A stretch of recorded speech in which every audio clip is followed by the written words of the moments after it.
तर नमस्कार मंडळी. मेहरबान मल्हारचा दरारा कदमवाडी महाराष्ट्र केसरीत नंबर काढत पुन्हा गाजवलं नाव. मंडळी, बैलगाडा शर्यतीच्या मैदानात काही जोड्या अशा असतात ज्यांचं नाव ऐकलं की मैदानाचा माहोलच बदलतो.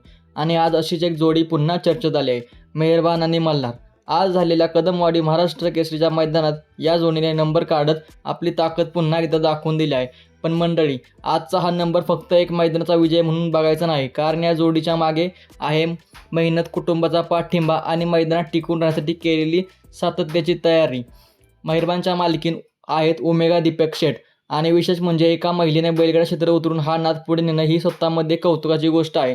ओमेगा सांगतात की पुरुषांचं वर्चस्व असलेल्या या क्षेत्रात आपण एक महिला म्हणून बैल सांभाळतोय, मैदानात उतरतोय आणि हा वारसा पुढे घेऊन जातो याचा त्यांना विशेष अभिमान आहे. आणि सगळ्यात महत्त्वाचं म्हणजे प्रेक्षकांचाही मेहरबानला मिळणारा सपोर्ट जबरदस्त आहे.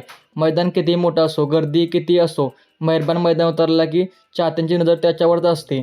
आता मेहरबानची ओळख फक्त मालकीनीपुरती मर्यादित नाही. ओमेगा यांच्या वडिलांचं नाव दीपक शेठ. त्या स्वतः स्वाभिमानाने सांगतात की त्यांची ओळख अनेक ठिकाणी दीपक शेठची मुलगी म्हणून होते आणि मेहरबानची ओळखही मोठ्या प्रमाणात शेठ यांच्या नावामुळेच होते. म्हणजे हा फक्त एक बैलाचा प्रवास नाही, ही एक कुटुंबाची बैलगाडा क्षेत्राशी जोडलेली कहाणी आहे. आता येऊया मेहरबानच्या जोडीदाराकडे, मल्हार. मल्हार हा मेहरबानचा खरा पैरेकरी आणि त्याच्याबद्दल बोलताना त्याचं कौतुक करावं तेवढं कमीच आहे. विशेष म्हणजे मुलाखतीत सांगितल्याप्रमाणे एका आधीच्या मैदानात साधारण 10 दिवस आधी मल्हारचा पैरा झाला होता. त्यानंतर त्याची तयारी करून पुन्हा मैदानात उतरवण्यात आलं आणि या सगळ्या मेहनतीनंतर मल्हारने आपला दम दाखवला. म्हणूनच मेहरबान मल्हारची जोडी फक्त नावापुरती जोडी नाही, दोन्ही बैलांची योग्य तयारी, जोडीचं समन्वय आणि मैदानातील धाव यामुळे ही जोडी विशेष ठरते.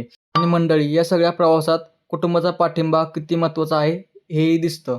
आजचा नंबर हा शेवट नाही, ही तर मेहरबान मल्हारच्या पुढच्या प्रवासाची आणखी एक पायरी आहे. पुढच्या मैदानात ही जोडी काय करणार, आणखी किती मोठा गुलाल मिळवणार आणि बैलगाडा क्षेत्रात आपलं नाव किती मोठं करणार, हे पाहणं आता नक्कीच उत्सुकतेचं ठरणार आहे. तुम्हाला मेहरबान आणि मल्हारची जोडी कशी वाटते कमेंटमध्ये नक्की सांगा. आणि महाराष्ट्र मातीतल्या अशाच दमदार बैलांच्या कहाण्या आणि मैदानाचे अपडेट पाहण्यासाठी आपल्या चॅनलला सबस्क्राईब करून ठेवा.